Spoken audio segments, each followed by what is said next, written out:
Good day, everyone. Coming to you live at 8 a.m. from Fultondale, Alabama. I am your favorite instructional designer, Drew Holden, and welcome to the e-learning instructional design pit stop, where we break down and reassemble some hot button e-learning instructional design topics.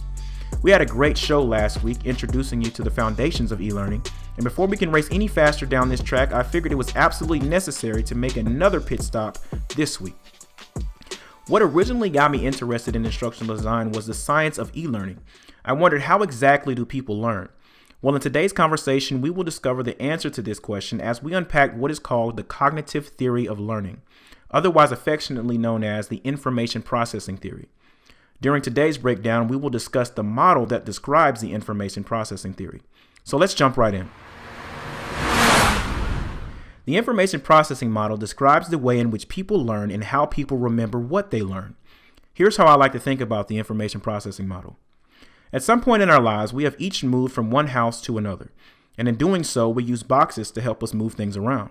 So in your mind, I would like for you to imagine two cardboard boxes sitting horizontally beside each other in a straight line. We're going to call these boxes memory boxes. Now imagine a closet that is located to the right of our two memory boxes. Okay, now we're going to use a Sharpie to label the first memory box, sensory memory.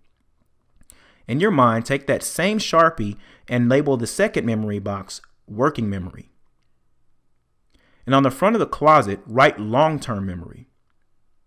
So now we have two boxes in a closet. Sensory memory written on memory box 1, working memory written on memory box 2, and long-term memory written on the closet door.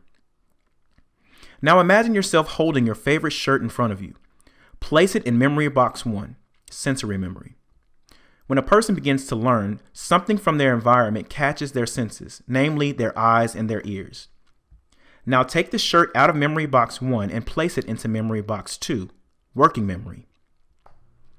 Once a learner chooses to pay close attention to spoken words, written words, or images, that new knowledge item then enters our working memory. Now, working memory is a very important memory box. Clark and Mayer, two notable instructional designers, claim that it is in working memory where knowledge construction occurs. It is a location of where words, images, and calculations are processed. These are the processes that are the most meaningful for learning, and because there's so much going on inside of the working memory box, it is limited in what it can handle. Now imagine taking your favorite shirt out of memory box 2 and move it into the closet labeled long-term memory. Long-term memory contains all of the hooks and all of the shelves of all of the things that we have learned in the past. Some of our lady pit stoppers will love this closet because it is unlimited in space. It is every learner's pre-existing knowledge space. This closet is what's referenced to help you make sense of the things that are going on inside of your working memory, much like this exercise, but more on that later. We can take our shirt in and out of the working memory box to the long-term memory closet, thereby rehearsing over and over again that new information. When we mix and match our favorite shirt with different jackets and pants inside of our closet, we are engaging in the type of deep thinking that permanently places things inside of our long-term memory closet. That path from our sensory memory box to our working memory box, and then to our long-term memory closet is what is called the information processing model.